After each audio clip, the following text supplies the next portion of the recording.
Oh, how sweet it is. Welcome to another edition of Spits and Suds, some home cooking overtime delight. I'm Gavin Spittle of 105.3 The Fan.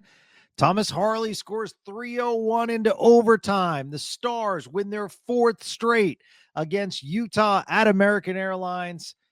Big point differential when you're talking Central Division. That extra point is important. So a nice win for the Stars tonight over the Utah Hockey Club. Thank you so much for listening and supporting Spits and Suds as we roll along in January. And what a January start it has been for the locals. Boy, are they on a nice little run right now as they are about to embark on basically a 2-week road trip. 5-0-1 in their last 6 games. A season-long point streak of 6. So it's really looking good. So not only are the Stars 2-0 against Utah, but when you look at the past 26 games, as they're 3-0 against Utah. So the other games, so 23 of those games are against the artists formerly known as the Arizona Coyotes. The Stars prior to this game were 22-2-1 with a plus 43 goal differential. Not only that, they're holding scoring down on the Arizona/Utah. 932 save percentage. And Jake Ottinger was absolutely terrific tonight, just allowing 2 goals. And when you look at Jake Ottinger, folks, that goals against and that save percentage is rising. Look at Jake Ottinger's last 5 games. I know a lot of people are critical of Jake Ottinger. The goaltending position is polarizing, like the quarterback position in the NFL or like a starting pitcher in Major League Baseball. But the last 5 games, giving up 2 against Utah, 2 against Ottawa, 1 against Chicago, 3 against Minnesota, and 2 against the Rangers. By the way, that 3 against Minnesota, 1 of which was in overtime, so you can kind of throw that out. So basically, Jake Ottinger, well, he has not given up 3 or more goals in his last 5 games. So Jake Ottinger playing at a high level right now, as his teammates are as well. It's going to be a very, very interesting road trip ahead for these Dallas Stars. So much happening on that OT goal. Let's start with the positives. So with the 3-on-3, it's all about puck possession. And what's fascinating is Thomas Harley's the hero tonight, but he actually had an early shot on net in overtime that I thought was a little bit premature. It was straight on, saved, and it created a Utah odd man breakout. So it was one of those situations where usually you wait for the best shot. Harley made the decision. He saw something, he shot, and that's the thing. One rebound can lead, one bounce can lead to breakaways or 3-on-2s because it's overtime hockey. Flip the coin. So how I love talking about the plays that make the plays on Spits and Suds, the plays that don't show up on the stat sheet. And yes, Matt Duchene made the in-tight little pass to Thomas Harley, who did a really, really nice job. If Harley just shoots that puck, it doesn't necessarily going in. But he pulled that puck back about 2 or 3 inches and then lifted it into the net. If he doesn't pull that puck back, he can't lift it like he does. But that takes poise, specifically when you have 2 or 3 Utah players around you.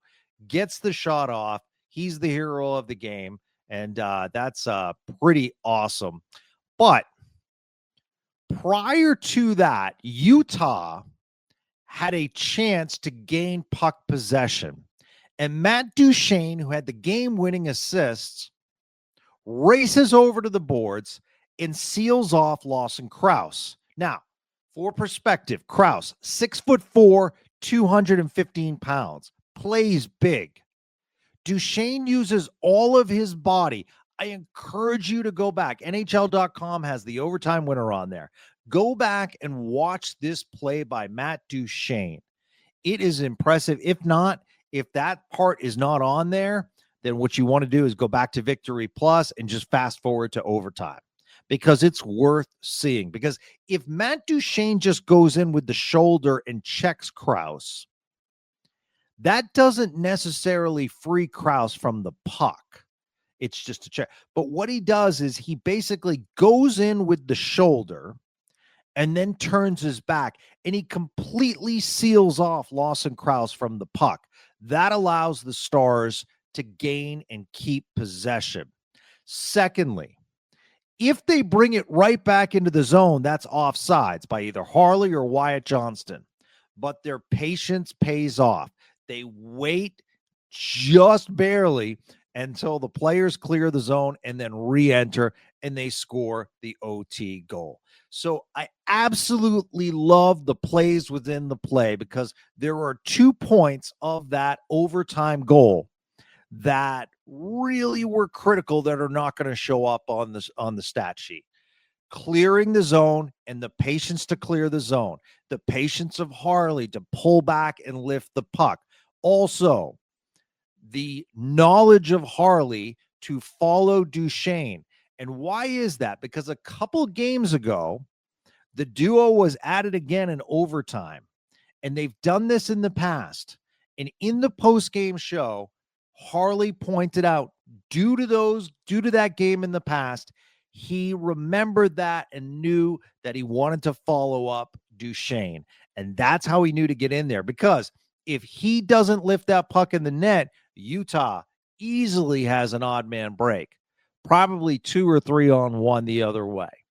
But he did the right thing, knew when to press, pulls the puck back and lifts it. But outstanding check by Matt Duchene on Lawson Krause to seal it off to keep puck possession for the Stars. Now, I don't want to focus on the negative, but I do want to talk about a couple of trends happening for this team.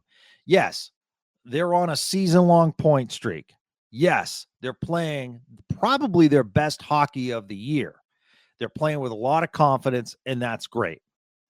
But there are a couple trends happening. One is score a goal, give up a goal.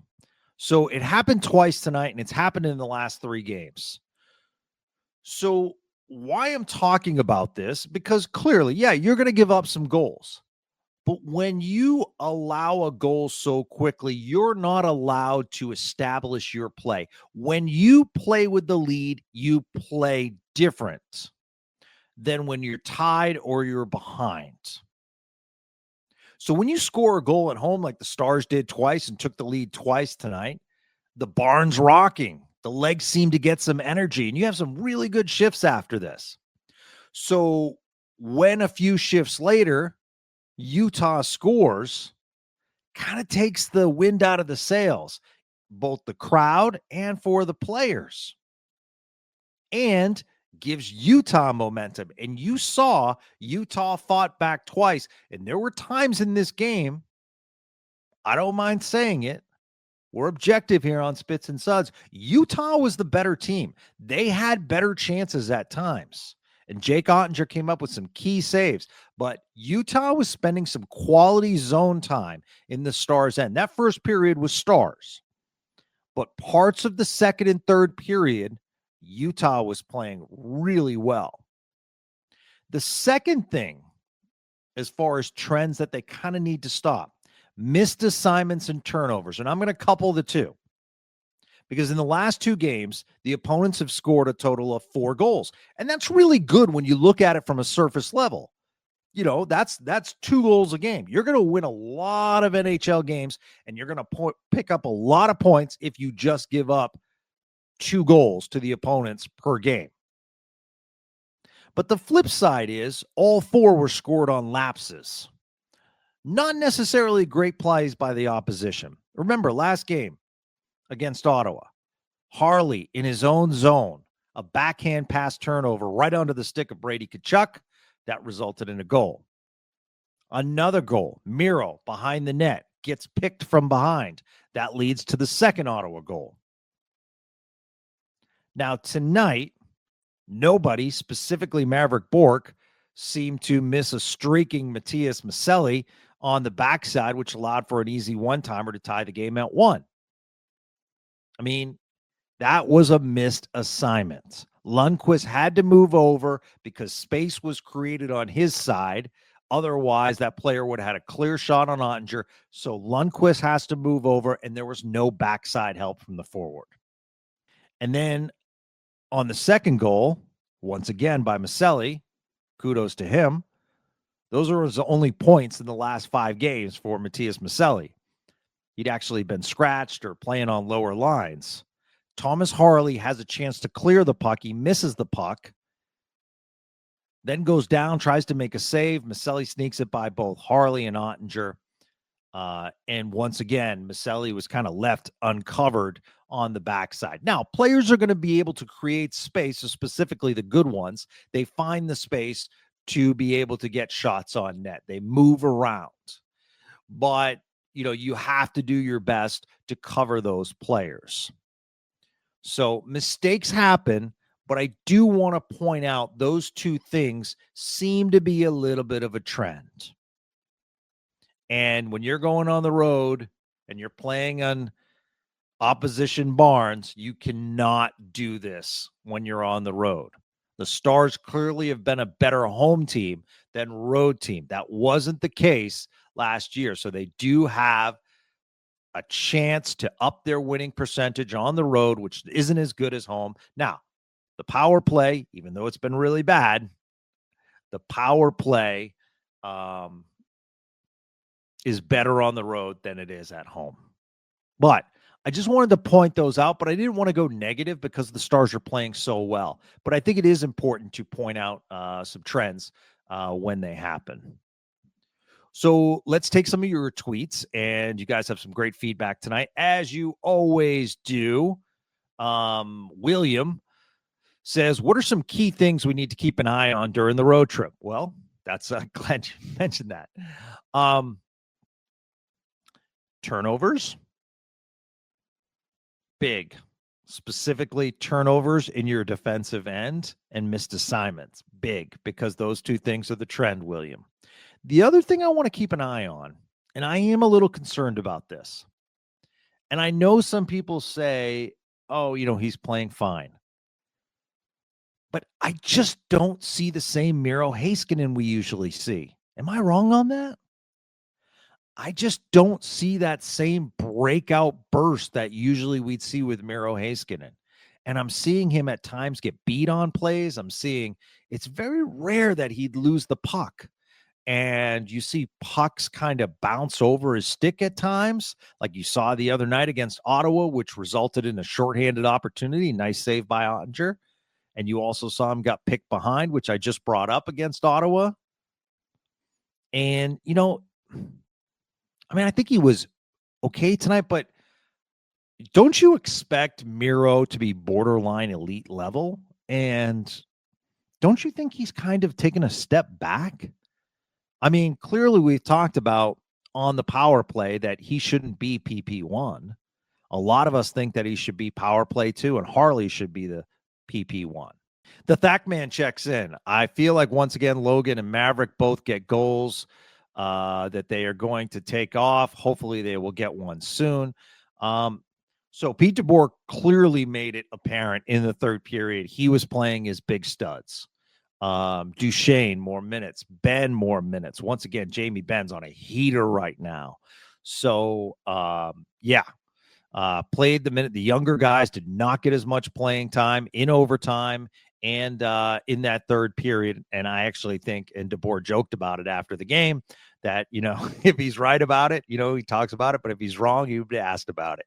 But that's why he did what he would. And it wasn't like necessarily like a message to the younger players, but basically it was like, you got to go with the hot stick. In the last couple of games, it hasn't come from the young guns. It's come from the proven players. Michael Moore says, going to be really hard to break apart Wyatt, Jamie, and Matt. The top 6 look really nice. Would love to see Logan, Mason, and Mav get a run together. That might happen, but I'm guessing when Mason Marchment returns, they will put him with Duchesne. Also, Nils has an underrated season. He bet on himself, seems to be paying off. Yeah, that goal by Oscar Beck, which gave them a 2-1 lead, was a pinball goal, but at the same time, good things happen when you put pucks on net, right? We talk about that all the time. And that was just a really heads-up play by Nils Lundqvist to immediately put it back on net. He saw traffic, and Beck with the goal, Artu Huru with his first NHL point because it also deflected off of him. And, those things are going to happen. So you're right, Michael. I definitely think, and in fact, we were out to dinner last night, and we were talking to some Stars fans, a buddy of mine, and they were down on Lundqvist. And I said to myself, like, I think Lundqvist is probably fifth on the team as far as best defenseman this year. Obviously we're going to go Harley, we're going to go Miro, we're going to go Lindell, and then we go Lyubushkin. And then I go Lundqvist. So I think he's been really good. He deserves the playing time, and it's good to see that he got a point tonight from a real heads-up play. I also think he's playing pretty good defensively. Let's see. Christopher Hardy says, Stars win. Team USA goes to the gold medal game. Yeah, congratulations, Team USA, World Juniors. Colorado and the Jets both lose. Pretty close to a perfect day in hockey. Just need a little bit of puck luck for Stankoven. Yeah, probably got a little stick anxious heading down when you see that empty ice ahead of you. Keeping that point streaks alive is critical. Glad we came away with 2 instead of 1. Cheers, Gavin. Cheers to you as well. Frosties all around tonight. Bubba Knocker says, thought that Lyubushkin was phenomenal tonight. Stankoven is so close to breaking the streak. Hey, I admit I had question marks about Ilya Lyubushkin. I was like, why are we signing him to a 3-year contract? And that remains to be seen. Remember, Alexander Radulov in the first year and a year and a half, you were like, oh my God, this is an amazing contract. And the last second part of that contract, you're like, oh, well, we love Rads. So I think we'll see. But you're absolutely right, Bubba Knocker. Ilya Lyubushkin has been really good, exceeded my expectations, exceeded a lot of our expectations. Our friend Chris Strong, good Stars knowledge out of Chris Strong. He says, great win. Jamie Benn looked fantastic in this homestand. Looks like he'll reach the career 400 goal mark soon enough. Now 7 away. What term cap hit do y'all think take to bring the captain back this offseason? If I'm Jim Nill, to me, the number is the same as the Pavelski number. I'm putting some bonus clauses in there that can go against my salary cap in future years, but I think 3 to 3.5 million. If we're talking 5 to 6 million, I'm walking on Jamie Benn. I know that sounds crazy, but I think it's very fair based on the contract they paid him last time to go, maybe a 2-year, $6 or $7 million contract. Obviously the player wants to be here in Dallas, loves it here. We all know his brother Jordy works for the organization now. So a lot of ties for the Benz here in the Dallas-Fort Worth Metroplex. I would say it's that. I mean, if you want to go up to 4, I'm okay with 4 too, based on the year he's having this year. Chris Curtis says, I know Nill is contemplating all his options to add to this roster, but do you think he will wait till we get closer to the deadline or make a splash prior? Interesting question, Chris. So I encourage you to go back and listen to yesterday's Spits and Suds, where we had Sean Shapiro, our NHL insider, on. And Sean brought up a point, and this is just clearly speculation, but it does seem like a smart move with Miro Heiskanen, Esa Lindell, Jake Ottinger, and Roope Hintz heading to the 4-team tournament, basically replacing the All-Star game. Sweden, Finland, USA, Canada, 4 nations face off. So with that happening, how hard they're going to go playing for their country.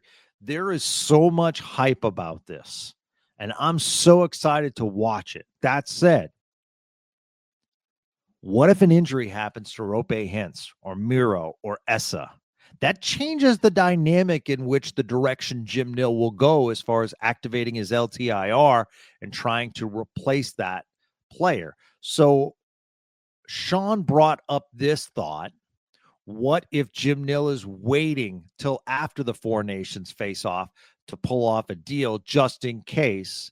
Like, for instance, what's the sense of picking up a really good defenseman, which will certainly improve your team, but what if you lose Rupe Hintz in the process? Then you used your trade assets to get the defenseman, and now you're short a forward, and you're hoping Sagan comes back, and you use that LTRR money. So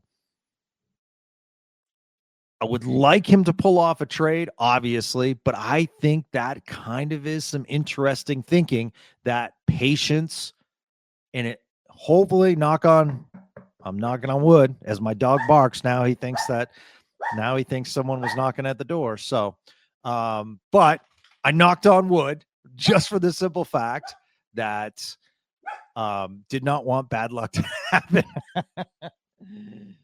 All right. He doesn't think anyone's at the door anymore. Okay. Wasuko says that pass by Duchesne for the overtime win was delicious. It certainly was. Highlights the importance of bodies in the net. Great finish. Manhattan Project Plutonium for my Frosty tonight. Cheers. Oh, I haven't tried that one. That's really cool. I've seen it in stores. So pop and open a Plutonium, Wasuko, and enjoy, man. Yeah, Saturday nights are great for Frosty. It's Tanner Wilson, who does a great job covering all kinds of hockey. Thomas Harley had a flair for the dramatic this season. Yes, he has. In fact, let's pull up some really, really cool stats from tonight's game to put it in perspective as far as Thomas Harley. Thomas Harley's game winner was the fourth overtime goal of his career. Since the start of the 23-24 season, only Leon Draisaitl of the Edmonton Oilers with 6 overtime goals has scored more overtime goals than Harley. And that shows the importance. And to Chris's point regarding Jamie Benn now has 12 points in his last 12 games dating back to December 8th against the Calgary Flames. A couple other stats while we're at it. Wyatt Johnston and Matt Duchesne both recorded 2 assists tonight. So Johnston's 2 points extend his point streak to 6 games. That matches his career high. Duchesne's assists give him 7 points in his last 4 games. So some really, really cool stats from tonight's game, and really appreciate that question from Tanner, and also Jordan H. Harper Hockey fan checks in. Happy to see 11 with a lot of jump as the game moved along. Yeah, I thought Stankoven was, really good toward the end. Also, that OT should be used as an NHL ad. Yeah, absolutely. It really should. But I would encourage you to listen to Spits and Suds program yesterday, because it won't be dated, because one of the things that we do is we talk a lot of Stars news, but we talk a lot of NHL news. One of the things that we talked about was, should Liam Bichsel be sent down? And Sean had some really strong thoughts about that and what they could do maneuver-wise to allow Bichsel to stay on this team. So thoughts about that. We talk about the NHL coaching carousel, how it seems as though NHL teams just recycle coaches. So we got into that. We got into a lot of points. So if you want to get into the latest with the Stars in the NHL, I think it's a real, real good listen.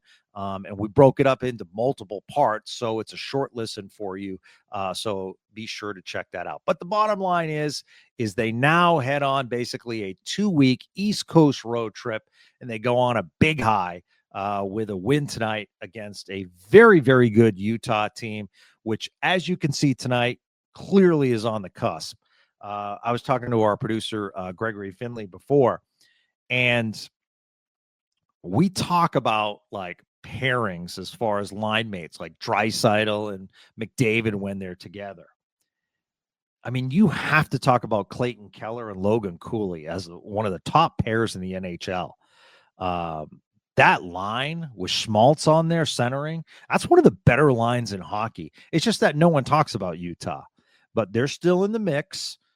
St. Louis playing really good hockey. They're in the mix. They're on the cusp of a wild card. Just finished the outdoor Classic. The Cam Fowler acquisition by St. Louis is paying dividends already. He's been terrific for them. So the Central is not going to be easy for the Stars, but right now it's all about the East as they face the Rangers. Then they take on Philadelphia. Then there's Montreal. Then there's Ottawa again. It's a long East Coast road trip, but always fun to see these East Coast teams as well. So that's going to do it for tonight's program. I'm Gavin Spittle of 105.3 The Fan, for our producer Gregory Finley, and for my dog Rico, making a special appearance tonight, as he should, as a good watchdog would when someone knocks at the door or knocks on wood. I'm Gavin Spittle of 105.3 The Fan. We'll talk to you soon, everybody. Have a great day.